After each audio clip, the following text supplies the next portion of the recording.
નમસ્કાર, પ્રણામ મિત્રો, જય માતાજી, જય શ્રી કૃષ્ણ. સ્વાગત છે એક નવા વિડીયોમાં. તો આજની વાત છેલ્લે સુધી સાંભળવા નમ્ર વિનંતી.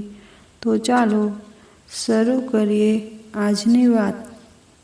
ઘાવ હૈયાના છુપાવું તો છુપાવું કઈ રીતે, કે હવે તો હસ્તરેખામાંય ચીરા થઈ ગયા. કોલેજનો પ્રથમ દિવસ હતો. આઝાદીની નવી ઉડાન સંગ હું મારા મિત્રો સાથે વર્ગમાં દાખલ થયો. નવા ચહેરાઓ, નવી આશા, નવા તોફાનો ને બીજું ઘણું બધું અહીં નવું હતું. એક ખુશીની લહેર વાતાવરણમાં હતી. ત્યાં જ મારી નજર પડી એક સામેની બેન્ચ પર. એક તાજું જ ગુલાબનું ફૂલ જેવી રતાશ હતી એના ચહેરા પર. એ એની એક બહેનપણી સાથે હસીને વાત કરી રહી હતી. એના હાસ્યમાં હું આકર્ષણ અનુભવી રહ્યો. ઝરણાની નજાકતથી ભર્યો સપ્રમાણ દેહ, સુંદર રેશમી લાંબા કમરથી નીચે સુધીના વાળ ને સાથે એકદમ ફેશનેબલ સ્કિન ટાઇટ ટોપ, એક નજરમાં જ ઘાયલ કરી દે એવું રૂપ. પહેલા જ દિવસે આટલો સુંદર નજારો નિહાળવા મળે તો કોલેજ જવાનું મન કોને ના થાય. એક જ ક્લાસમાં હોવાથી એના નામની માહિતી તો મળી ગઈ, પણ એ ક્યારેય હાસ્ય તો શું, નજર પણ નહોતી એક થવા દેતી. હું કેટલીય વખત એના એક સ્મિતની ઝલક માટે એની આગળ પાછળ ફર્યો, પણ ભણેશ્રી ભવ્યા, હા, મેં એનું નામ ભણેશ્રી પાડેલું.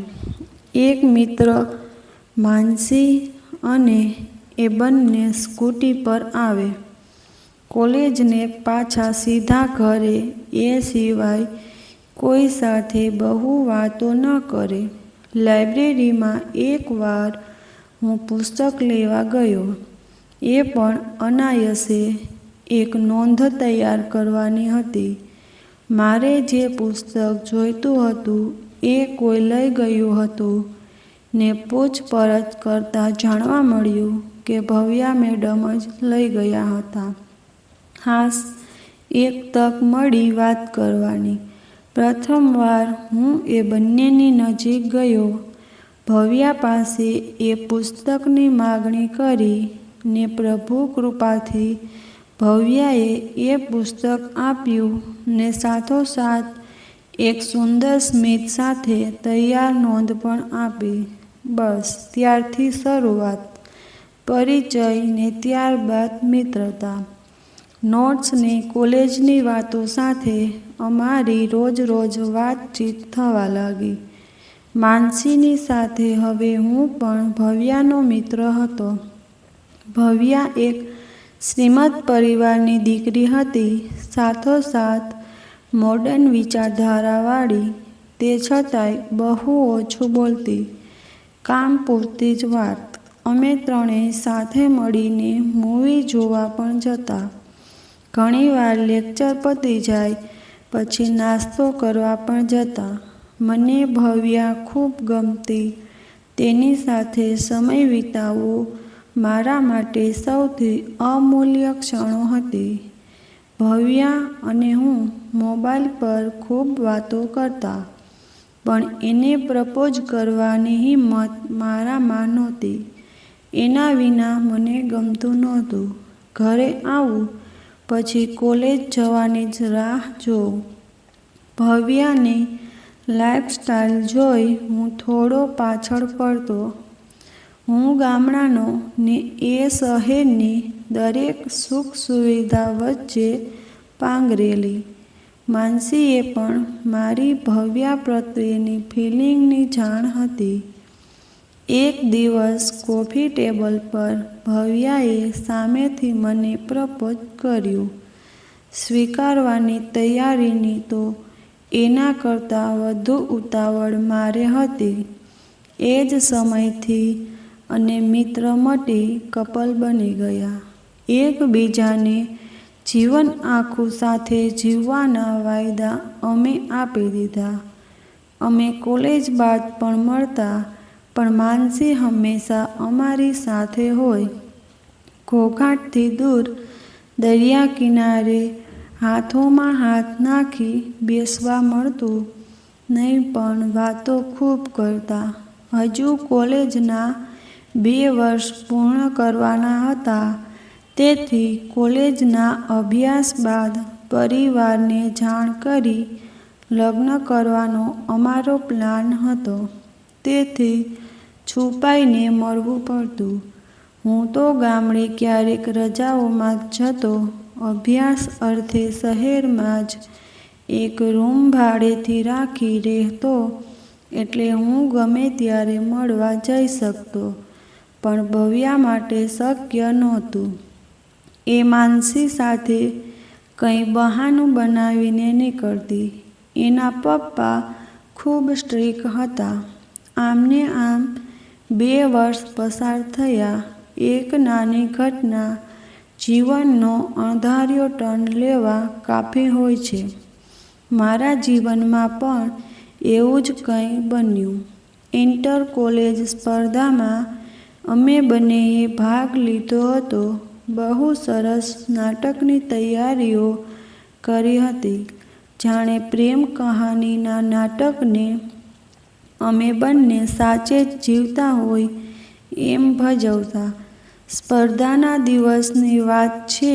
સ્પર્ધાના દિવસે હું ક્યારનોય મસ્ત સૂટ પહેરી પહોંચી ગયો હતો. અધીરો બની જુલિયટની રાહ જોઈ રહ્યો હતો. માનસી સ્કૂટી લઈ પહોંચી, પણ ભવ્યા સાથે નહોતી. મને નવાઈ લાગી.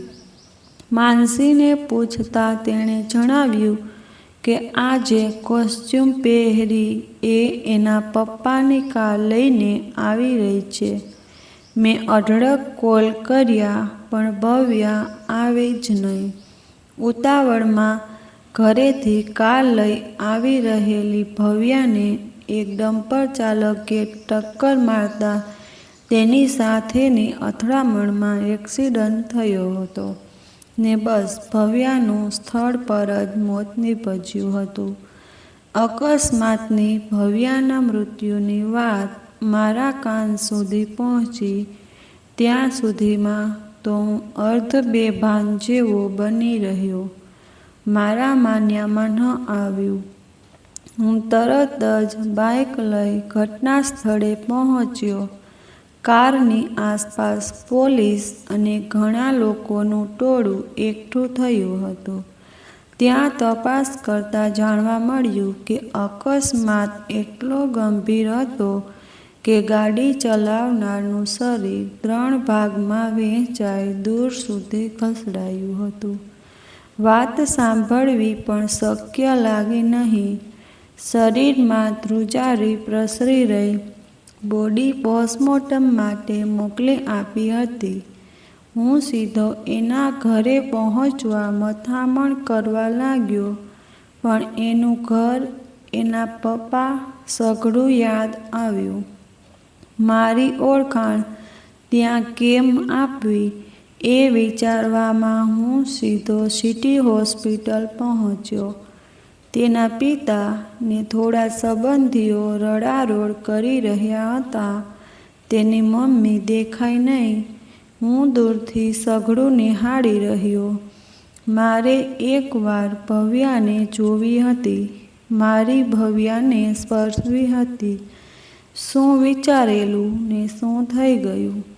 હું ચૂપચાપ દિગ્મૂઢ બની એ સફેદ કપડામાં ઢંકાયેલા પાર્થિવ શરીરને નિહાળી રહ્યો.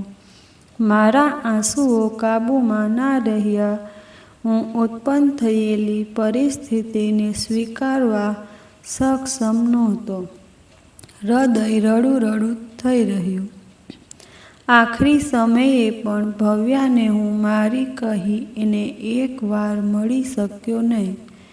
રડતા ચહેરે હું ઘર તરફ વળ્યો. દિવસ રાત હું એના વિચારો કરીને પાગલ જેવો બની ગયો. 2 દિવસથી બસ ખાધા વિના પડી રહ્યો હતો. રાત્રિના 12 ઉપર વાગ્યા હશે.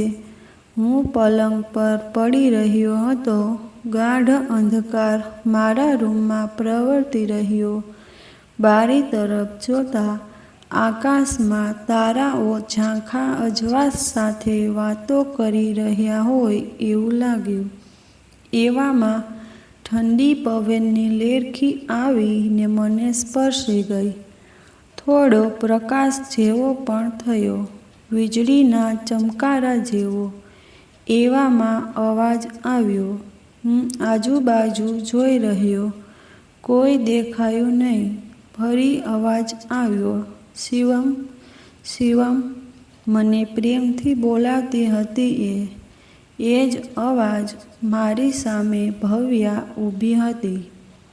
ભયાનક કંપન પ્રસરી રહ્યું. હું વિચારતો રહ્યો, સ્વપ્ન, આભાસ કે પછી બીજું કંઈ. ભવ્યા, તું? હા શિવમ, હું તારી ભવ્યા. કેમ આવું પૂછે છે? અરે તારું મૃત્યુ, એક્સિડન્ટ. હું થોથવાતા બોલ્યો. જીભ ઉપડતી જ નહોતી. મારું મગજ બેર મારી ગયું હતું. જે થયું એ સ્વપ્ન હતું કે સામે ઊભેલી ભવ્યા? શું સાચું માનવું?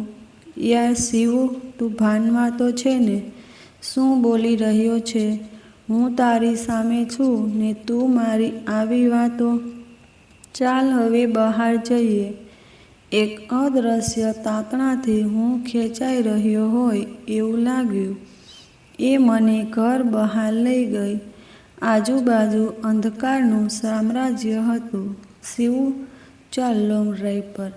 મારા આશ્ચર્ય વચ્ચે બાઇકની ચાવી એના હાથમાં હતું. પણ બાઇક પર બેઠો અને મારી પાછળ બેસી ગઈ. સાડી પહેરેલી હતી એટલે એક સાઈડ પર બેઠી. અમે અસંખ્ય વાર આ રીતે એકબીજાની અડોઅડ બેઠા હતા. અમે હાઈવે તરફ આગળ વધ્યા. એક અજાણ્યા રસ્તે. આમ ભવ્યાને લઈ બાઇક પર જવું ખતરા સમાન હતું. છતાં અમે બંને આગળ જતા રહ્યા. હું કશું બોલતો નહોતો. રસ્તામાં લાઇટ જેવું એક ઠેકાણું દેખાયું. હોટેલ હતી મોટી. ભવ્યા કહે, મને ખૂબ ભૂખ લાગી છે તેથી મારી બાઇક થોભાવી. આટલી રાતે હોટલમાં ખાવા આવનાર કદાચ અમે 2 જ હતા. જમવાનું ત્યાં કશું હતું નહીં. બસ હળવો નાસ્તો મળશે એવું એક વેઇટરે કહ્યું. છતાં અમે બંનેએ ત્યાં નાસ્તો કર્યો. કેટલી બધી વાત કરી રહી હતી ભવ્યા. હું એને જોઈ રહ્યો. ખરી છો, તું આમ રાતે નીકળાય ઘરેથી? ભૂખ લાગેલી ને તારા જેવા પ્રીતમની યાદ વળી એ બોલી. ઘડિયાળમાં નજર નાખતા બોલી, શિવુ ચાલ, બહુ મોડું થયું. મેં પણ અંધકારભર્યા આકાશને જોઈ એની હામાં હા મિલાવી. રાત હોવાથી મેં એને ઘરે ઉતારવાનું પૂછ્યા વિના એના ઘર તરફ બાઇક લીધી. એના ઘરના ગેટ પર ઉતારી. અરે પપ્પા જોઈ લેશે, ફટાફટ ભાગ. એના પપ્પાને બીકે હું એને હવામાં 2-3 વાર હાથ હલાવી બાય કહી ઘર તરફ આવી ગયો. સવારે હું ઉઠ્યો ત્યારે હું પલંગમાં હતો. રાતે બનેલ બીના મને સંપૂર્ણ યાદ હતી. ગભરાટ વ્યાપી ગયો. ગભરાટ સાથે મેં ભવ્યાનો મોબાઈલ નંબર ડાયલ કર્યો. સામે છેડે એના ફોનમાં બસ ડાયલ ટોન જ સંભળાતો હતો. થોડી વારમાં ભવ્યાની સામેથી રિંગ આવી. થોડી હાશ થઈ. ઊંઘણસિંહ હજુ ઉઠ્યા નહીં? ચાલ, કોલેજ નથી જવાનું? ફરી ગભરાટ વ્યાપી ગયો. મને થોડો તાવ હોય એવું લાગ્યું. મારી આંખો પણ થોડી સૂજેલી હતી. શરીરમાં કળતર હોય એવું લાગ્યું. તેથી મેં કોલેજમાં આવવાની ના કહી. બપોરે મળીએનું વચન આપી તરત ફોન કટ કર્યો. થોડું મનમાં ગળમથલ જેવું લાગતા મેં માનસીને ફોન કર્યો. હેલો માનસી. ના, હું એનો ભાઈ. તમે? હું એની કોલેજની. સોરી. ભવ્યાનો મારી જીભ થોથવાઈ. મારે માનસી સાથે ખૂબ જરૂરી વાત કરવી છે. માનસી મારા મમ્મી સાથે હમણાં જ ફોઈના ઘરે નીકળી ઉતાવળમાં ફોન ઘરે જ ભૂલી ગઈ છે. મેં ફોન કટ કરી નાખ્યો. હવે શું કરવું? મારી સાથે જે થયું એ સઘળું શું? કેમ? મનમાં ચાલતા વિચારોનું મારી શંકાનું નિવારણ કરવાનું નક્કી કર્યું. બાઇકની કી લઈ હું ઘરમાંથી નીકળ્યો. બાઇક સ્ટાર્ટ કરી પણ સ્ટાર્ટ ના થયું. જોયું તો પેટ્રોલનો કાંટો રિઝર્વના નીચે હતો. પેટ્રોલ પંપ સુધી જવાય એટલું પણ પેટ્રોલ નહોતું. તો રાતે બાઇક ચાલી કેવી રીતે? પેટ્રોલ તો કોલેજમાંના સ્પર્ધાના દિવસે જ પૂરું થયેલું ને નખાવાનું રહી ગયેલું. ફરી એ બધું વિચારવાનું મૂકી મેં રિક્ષામાં જવાનું નક્કી કર્યું. તરત રાતવાળી હોટલે લોંગ ડ્રાઈવ ફરીને યાદ આવી. તેથી હાઈવે તરફ જઈ તપાસ કરવાનું નક્કી કર્યું. એ રોડ બાજુ પેસેન્જર વાહનો ખૂબ ઓછા જતા. તેથી પેસેન્જર ના મળે એટલે રિક્ષાઓ એ તરફ જતી નહીં. ખાસો અડધો કલાક ઊભો રહ્યો પણ રિક્ષા મળી નહીં. ડબલ ભાડુંની વાત કરી ત્યારે માંડ એક રિક્ષાવાળો મારી સાથે આવવા તૈયાર થયો. રિક્ષામાં ફટાફટ બેસી હાઈવે બાજુ ગયા. રિક્ષાવાળો વારંવાર પૂછતો હતો કે ક્યાં જવું, પણ મંજિલ તો મારે પણ શોધવાની હતી. ખૂબ દૂર સુધી ગયા પણ એ રસ્તામાં કોઈ હોટેલ મને દેખાઈ નહીં. રાતે તો 10 કિમીની અંદર જ હોટલ આવી ગયેલી. ક્યાં હશે હોટલ? હું વારંવાર હજુ આગળ બસ એટલું જ બોલતો રહ્યો. ભયથી થોડો થરથરાવતું કંપન હું મહેસૂસ કરી રહ્યો. હોટેલ, એ વેટર, નાસ્તો એ બધું શું હતું? મને કશું સૂઝતું નહોતું. મેં રિક્ષાવાળાને આ રસ્તા પર એક હોટલ હતી તે વિશે પૂછ્યું. અરે સાહેબ, અહીં 30 કિમી સુધી એક પંચર સ્ટોર પણ નથી. હોટેલ તો શું હોય? આ હાઈવે પર 30 કિમી ઓછી એક નાનું ગામ આવે છે. ત્યાં 2-3 ગલ્લા છે પણ હોટેલ તો છે જ નહીં. તમે નવા લાગો છો આ વિસ્તારમાં. મેં ફરી ગભરાતા ભવ્યાનો નંબર ડાયલ કર્યો પણ એંગેજ ટોન જ આવતો રહ્યો. મેં વારંવાર ડાયલ કર્યો એનો નંબર. ધડકન ખૂબ તેજ થઈ ગઈ. ના છૂટકે રિક્ષાવાળાની વાત માની અને ફરી સિટી તરફ આવ્યા. બપોરના 12 વાગ્યા હતા. રાતનો ઉજાગરો હોવાથી આંખો ઘેરાતી હતી. ભૂખ પણ ખૂબ જ લાગી હતી. અશક્તિ વર્તાઈ રહી. શરીર તાવ અને ભયના મિશ્રિત ભાવથી તપી રહ્યું.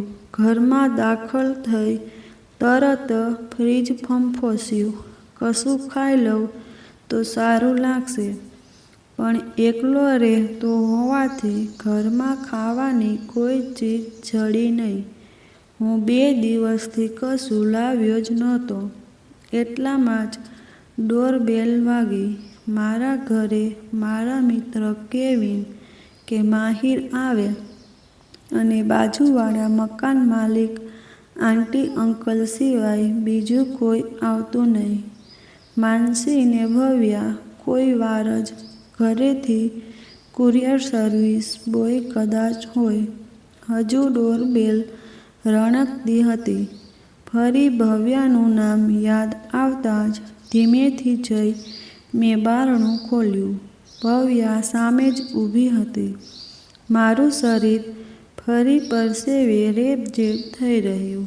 રાતનું સઘળું પલકારામાં યાદ આવી ગયું. ભવ્યા હસતી હતી. બ્લેક કલરનું હાફ સ્લીવ ટોપ ને સ્કિન ટાઇટ બ્લુ જીન્સ, હમણાં જ સ્ટ્રેટ કરેલા હોય એવા લાંબા વાળ, માછલી જેવી તકતકતી આંખો, ખૂબ જ સુંદર દેખાઈ રહી હતી. મારી ભવ્યા સુંદરતાનો બેનમૂન નમૂનો છે. ભવ્યાના આ રૂપ પાછળ તો હું પ્રથમ નજરથી જ ઘાયલ હતો. 1 મિનિટમાં જ તેને જોઈ શરીરમાં માદકતાની લહેર પ્રસરી ગઈ. ભવ્યા હજુ બહાર જ ઊભી હતી. હું એકીટશે એને જોઈ રહ્યો. મારી આંખોમાં જઈ અંદર બોલાવીશ કે ઘર બહાર જ ઊભી રાખવી છે? ચોકીદાર પેઠે હું નિઃશબ્દ બની રહ્યો. હોટેલ પ્રકરણ હું વિસરી ગયો હોય એવું લાગ્યું. થોડી યાદ ઝાંખી પડી. આ મારા ફોનની બેટરી ડેડ થઈ ગઈ. તે ફોન કર્યા હશે નહીં એટલે જ બપોરે મળવાનું કહ્યું તું અને તું કોલેજ પણ ના આવ્યો એટલે સીધી તારા ઘરે જ આવી ગઈ. બોલતા બોલતા જ અંદર આવી ગઈ. ભવ્યા તું શું બોલવું કંઈ ખબર પડી નહીં. અજંપો, થોડો ભય મને ઘેરી વળ્યા. મારો હાથ ચાલી તે સીધી મને અંદર ખેંચી લાવી. હું બારણા પાસે જ ઊભો હતો. અરે તારું શરીર આટલું ગરમ? કપાળ પર હાથ ફેરવતા બોલી. તને તાવ છે? દવા લીધી? કહ્યું કેમ નહીં? પ્રશ્નોની ઝડી વરસાવી રહી. ના, થોડું. તરત જ તેના પર્સમાંથી પેરાસિટામોલ કાઢી અને સીધી કિચન તરફ ગઈ. હું એને જોઈ રહ્યો. પાણીનો ગ્લાસ ભરીને મારી તરફ આપી મને દવા આપી. મેં ચૂપચાપ દવા પીધી. થોડું પાણી પીધું. ક્યારનુંય પાણી સુદ્ધા મેં પીધું નહોતું. કશું બોલવાની સ્થિતિમાં હું નહોતો. તે કશું ખાધું? અરે નહીં જ બનાવ્યું હોય નહીં. હું બસ નકારમાં માથું ધુણાવી રહ્યો. એ આમ તેમ જોઈ રહી. કશું ના દેખાતા મને ગુસ્સાથી તાકી રહી. એનો ગુસ્સો પણ મને મીઠો લાગતો. એ ગુસ્સે ભરાય ત્યારે તેનો ચહેરો થોડી ગુલાબી છાંટ સાથે મને વધુ ઉત્તેજિત કરતો. ઘરમાં દૂધ સુદ્ધા લાવતો નથી. ખાય છે શું? હું હમણાં જ આવું કહી બારણા તરફ ગઈ. હું જોતો જ રહ્યો. એ બહાર નીકળી ત્યાં સુધી મેં અપલક નજરથી નિહાળી. એને દવાની થોડી અસર વર્તાઈ છતાં અશક્તિ હતી. સોફા ઉપરથી ઉઠવાનો પ્રયત્ન કર્યો પણ ઉઠાયું નહીં. હું ત્યાં જ પડી રહ્યો. હજુ તો 5-10 મિનિટ થઈ હશે ને ફરી ભવ્યા આવી. હાથમાં થોડી થેલી હતી. કદાચ દૂધ ને કંઈ નાસ્તો લાવી હશે. કિચનમાં જઈ દૂધ ગરમ કરવા લાગી. ગરમ દૂધનો પ્યાલો ને ડીશમાં સફરજન લઈને મારી નજીક આવી. મને અડોઅડ સોફા પર બેઠી. હું કંઈ બોલું તે પહેલાં તો આટલું પૂરું કર, પછી વાત કરીએ. ભૂખ જેવું તો હતું જ. મેં દૂધનો પ્યાલો લેવા હાથ લંબાવ્યા. ધ્રુજતા હાથે પ્યાલો તેના હાથમાંથી લીધો. એનો હાથ અડતા જ અજીબ કંપારી શરીરમાં પ્રવેશી હોય એવું હું અનુભવી રહ્યો. થોડી ઝણહણાટી થઈ. વીજળીનો આંચકો લાગ્યો હોય એવું જ કંઈક. અરે શિવમ, આવું કેવી રીતે ચાલે? ચાલ ફટાફટ દૂધ પી લે. હું તરત જ ગભરાટમાં જ કદાચ તેની બીકે દૂધ પી ગયો. થોડું સારું લાગે તો સ્વસ્થ થઈ હું પેલું એક્સિડન્ટ, પેલી રાતની હોટેલ બધા વિશે ભવ્યાને પૂછવા માંગતો હતો. ભવ્યા? હું માંડ એનું નામ ઉચ્ચારી શક્યો. શિવમ, તારી તબિયત સારી નથી. બોલવાનું રહેવા દે, આરામ કર. પછી શાંતિથી વાત કરીશું. પણ હું કંઈ બોલું પહેલાં તો એણે મને રીતસરનો સુવડાવી દીધો. મારા મનની ગળમથલ ઉકેલવી હતી, પણ શું બન્યું ખબર નહીં. કદાચ ઉજાગરો, દવાનું કેન કે માનસિક દ્વંદ્વ. મારી આંખો ઘેરાવા લાગી. હું ક્યારે ઊંઘી ગયો ખબર જ ના પડી. આંખો ખુલી ત્યારે આજુબાજુ જોયું. ક્યાંય ભવ્યા દેખાય નહીં. ભવ્યા? અરે ક્યાં ગઈ? ફરી પેલા વિચારો ઘર કરવા લાગ્યા. મોબાઈલમાં જોયું તો રાતના 8 વાગ્યા હતા. આખો દિવસ હું સૂઈ રહ્યો હતો. ઊભો થયો, બાથરૂમ બાજુ જઈ ફ્રેશ થઈ આખું ઘર ચેક કરી લીધું. કિચન પ્લેટફોર્મ પર ઘણું બધું દેખાયું. એક તપેલીમાં દાળ ભાત સાથે મને ખૂબ પ્રિય એવું પનીરનું શાક અને ડબ્બામાં રોટલીઓ હતી. આ બધું હું વિચારતો રહ્યો. ફોનમાં મેસેજ ટોન આવ્યો. બ્લિંક થયેલ ફોનને હાથમાં લીધો. ભવ્યાના મેસેજ હતા. ઉઠીને જમી લેજે. તારી મનપસંદ રસોઈ બનાવીને મૂકી છે. દવા ટેબલ પર છે, પીજે પાછો. તું ઊંઘમાં હતો એટલે ડિસ્ટર્બ કર્યા વિના નીકળી ગઈ. C you soon. Love you. લાંબો જ મેસેજ. મારી ચિંતા એના મેસેજમાં ડોકાતી હતી. મેં તરત જ feeling good, love you for everything લખી રિપ્લાય કર્યો. ખરી છે આ છોકરી. મેં ફટાફટ જમી લીધું. એના હાથોમાં જાદુ હતો. રસોઈ એકદમ એના જેવી જ ટેસ્ટી, સ્વાદિષ્ટ હતી. કેટલું બધું ધરાઈને જમ્યો. દવાના લીધે શરીરમાં આજે સારું લાગ્યું. કેટલી સેવા કરી મારી એણે. એને કોલ કર્યો પણ 2-3 વાર આખી રિંગ પૂરી થઈ પણ રિસીવ ના કર્યો. એને મળવા બોલાવું કે ઘર જાઉં એવું વિચાર્યું પણ રાતના 9 ઉપર થયા હતા. આટલું મોડું ઠીક ના લાગ્યું. કદાચ એને મમ્મી પપ્પા સાથે હશે એટલે માંડી વાળ્યું. એના મેસેજ ફરી વાંચી રહ્યો.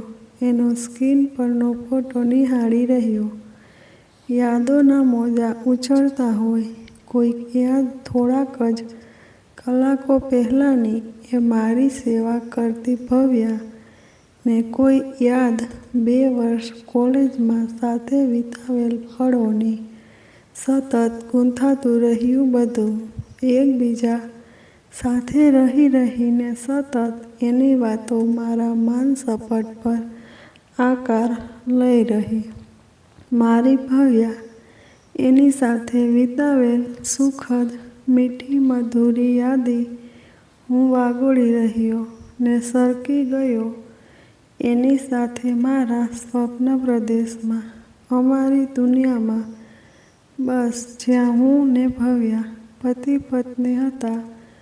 એ મારા 2 બાળકોની માતા, મારી અર્ધાંગીની, મારા માટે ઓફિસનું ટિફિન બનાવી મને જતા સમયે ચુંબનથી બાય બાય કરતી અને એને પ્રેમમાં ભીંજવી મૂકતી. હું ઊંઘી ગયો હતો. બીજા દિવસે તરત જ ભવ્યાના ઘરે જવા તૈયાર થઈ ગયો. એને એક કોલ પણ કર્યો પણ એને ફરી રિસીવ ના કર્યો. ફરી ડોરબેલ વાગી. નક્કી ભવ્યા જ હશે. મેં દરવાજો ઉઘાડ્યો. હા, મારું અનુમાન સાચું પડ્યું. એ જ હતી. આવ, અંદર આવ. તારા ઘર પાસે તને લેવા જ આવતો હતો. કોલેજ જઈએ આજે? ઓહો, ને હું તેમાં ટપકી પડી. એમ એ હસતા હસતા બોલી. તને કેટલા ફોન કર્યા, રિસીવ કરાઈને બીકણ. તારા ફોનમાં એ ફીચર્સ નથી લાગતું. અરે, ઘરમાં મમ્મી પપ્પા હોય એટલે વાત ના થઈ શકી. તને સારું છે ને? જમ્યું તો રાતે? દવા પીધેલી કે? હા બાપા હા. હવે મારે આખી જિંદગી આવી સ્વાદ વિનાની રસોઈ ખાવાની ટેવ પાડવી છે તો તને સહન કરવાની જ ને, એટલે ખાધી હતી. હું હસીને બોલ્યો. મને ગાલ પર મીઠી ટપલી મારી. ફરી થોડી શરમાઈ. આ એક્સપ્રેશનમાં પણ મસ્ત લાગતી મારી ઢીંગલી. ચાલ, હવે મોડું થશે. કોલેજ જઈએ? મેં કહ્યું. નહીં યાર, આજે કોલેજ નથી જવું. ક્યાંક ફરવા જઈએ? માનસી એના કોઈ ફોઈના ઘરે ગઈ છે. ચાલ, મોકાનો ફાયદો ઉઠાવીએ. બસ આપણે બે. એ બોલી. ઓહો, ભણેશ્રી ભવ્યા મેડમ, સૂરજ કઈ બાજુ ઉગ્યો છે? તમે તો ત્રીજા વર્ષમાં પણ હાજરી સાચવનાર. હા, પણ હવે ત્રીજા વર્ષમાં તો થોડી મજા કરીએ, નહીં તો કોલેજ એમ જ પૂરી થઈ જશે. એમ પણ હવે પરીક્ષાઓ આવશે તેથી હાજરીની બહુ નોંધ ના લેવાય. ચાલ, કઈ બાજુ જઈએ? બોલને શિવમ. હાઈવે તરફ. હું કાર લઈને આવી છું. હાઈવેનું નામ આવતા જ મારા હોશકોશ ઉડી ગયા. આખા શરીરે પરસેવો થઈ ગયો. ના, હું જોરથી ચીસ પાડી બોલ્યો. શું થયું શિવમ? કેમ? સારું ચાલ, તું કહે ત્યાં, તારી પસંદની જગ્યાએ. બસ, મારે બધી વાતો કરવી હતી તેથી પરસેવો લૂછતા લૂછતા હા, ગાર્ડન બાજુ નજીકમાં જઈએ. મારે તને ઘણું કહેવાનું છે. ઓકે, 2 મિનિટ આપ. બોલતા બોલતા વોશરૂમ બાજુ ગઈ. ત્યાં સુધીમાં હું પોકેટને મોબાઈલ લઈ તૈયાર થઈ ગયો. આજે એણે પર્પલ કુર્તી અને વ્હાઈટ પ્લાઝો જેવું કંઈક પહેરેલું હતું. મસ્ત લાગી રહી હતી. મારું અંગે અંગ ફરી તેનામાં ખોવાઈ ગયું. આ રૂપમાં તેને જોતાં જ હું તેને મેળવવા તરસી રહ્યો. એ મને જોઈ મારી થોડીક નજીક આવી. મારા એક ધક્કાએ અમે બંને અનાયાસે સોફા પર પડ્યા. એ મારી ઉપર હતી. તેના છૂટા લહેરાતા ઘટાદાર લાંબા વાળમાંથી સુંદર શેમ્પૂની મહેક આવી રહી હતી.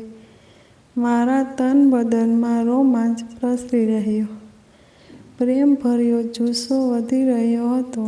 એક અજીબ હૂંફનો અહેસાસ હતો અમારી વચ્ચે. એના હાથ મારા હાથ પર, એના સ્તન સાથે ઘર્ષણ થયું. ગરમ શ્વાસોશ્વાસનો સંગમ થયો. આટલી નજીકીથી પહેલી જ વાર હું સઘળું ભાન ભૂલી ગયો.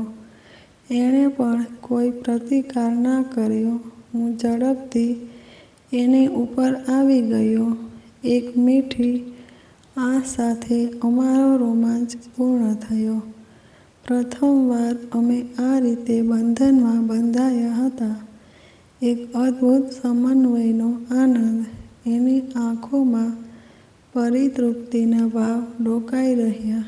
તું પણ શિવું ને અમે બંને અદ્ભુત ક્ષણોમાં એકમેકની સાથે સહશયન માણતા રહ્યા. સમયની પરવા કર્યા વિના થોડી ક્ષણો બાદ એ ઉઠી. ચાલ હવે, બહુ મોડું થયું, ભૂખ લાગી છે, શરમાળ ચહેરે બોલી. હા ચાલ, નજીકમાં ક્યાંક જમી આવીએ. અમે બંને ફ્રેશ થઈ જમવા નીકળ્યા. અમે એક હોટલમાં જમવા બેઠા. ત્યાંનો સ્ટાફ મને વિચિત્ર રીતે જોઈ રહ્યો, પણ મારા દિલોદિમાગમાં નશો હતો એક ફેક ભવ્યાને તૃપ્ત કર્યાનો. ને મને પણ એક ક્ષણ ખૂબ ગમેલી. અમે બંને, ખાસ કરીને હું એમાં જ મગ્ન હતો. ત્યાં અમે બંનેએ અમારું ફેવરિટ ફૂડ ઢોસા ને ચાઇનીઝ ખાધું. લંચ પતાવી અમે બંને ઘરે જવા નીકળ્યા. ભવ્યા કાર ચલાવી રહી હતી. શિવું, હું તને કંઈ કહેવા માંગુ છું. હું હંમેશા તારી બનવા માંગતી હતી. હંમેશા મારી સાથે રહેજે હો. મને ક્યારેય ભૂલતો નહીં. આટલું બોલતા બોલતા તો તેનો ચહેરો રડવા જેવી થઈ ગયો. હું એની આંખોમાં આંસુ સરતું જોઈ શક્યો. કેમ આવું બોલે છે ભવ્યા? હું તારો જ છું. તને શું કરવા ભૂલું? અને તું ભૂલવા દે એવી કઈ ચીજ છે? અમે વાતો કરતા હતા. 2 મિનિટના અંતરે જ મારું ઘર હતું. એ મને જોઈ રહી એક અજીબ નજરે. એવામાં જ સામે છેડે એક ટ્રક આવીને અચાનક આવેલી ટ્રક જોઈ એમને બંને ગભરાયા. એનું બેલેન્સ ના રહ્યું ને ગમખ્વાર અકસ્માત સર્જાયો. મને કંઈ ખબર પડી નહીં. હું બેભાન જ હતો. થોડી વાર પછી મારી આંખો ખુલી ત્યારે હું ઘરમાં હતો. મારા મમ્મી પપ્પા અને હા, માંડી એનો ભાઈ બધા મારી પાસે ઊભા હતા. બેટા, કેવું છે તને? સારું લાગે છે? હું, મમ્મી તમે અહીંયા ક્યારે? અને ભવ્યા ક્યાં છે? એને કેવું છે? હું બૂમો પાડી રહ્યો, પણ કોઈ કશું બોલ્યું નહીં. ભવ્યાને વાગ્યું નથી ને? ક્યાં છે? માનસી પણ ઊભી રહી પણ કશું બોલી નહીં. અરે શિવમ, તું શું બોલે છે ને શું કરતો હતો રસ્તા વચ્ચે બાઇક લઈને? તું વાહનની અડફેટે આવી ગયેલો પણ તને વાગ્યું નહોતું. ચમત્કારિક રીતે એકેય ઈજા પહોંચી નથી. સામેની હોટલવાળો પણ કહેતો હતો કે અજીબ વર્તન કરેલું ત્યાં. રોડ પર એક્સિડન્ટ થયું ત્યારે પછી પણ તું બેભાન રહ્યો ને છેક આજે 8 દિવસ પછી તું ભાનમાં આવ્યો છું. અને ભવ્યા તો માનસી રડી પડી. અરે પણ હું તો ભવ્યાની સાથે કારમાં. હું ફટાફટ ઊભો થયો. દોડતો જ એને ઘરે જવા નીકળ્યો.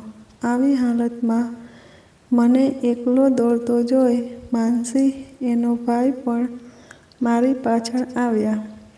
હું ઘરના જ કપડામાં એના ઘરે પહોંચ્યો. મેં ક્યારેય એના ઘરમાં પ્રવેશ કર્યો નહોતો, છતાં આજે અજીબ સ્ફૂર્તિ આવી. અંદર દાખલ થતાં જ જોયું ભવ્યાની મમ્મી શ્વેત વસ્ત્રો પહેરી એક ખૂણે બેસી રહ્યા હતા.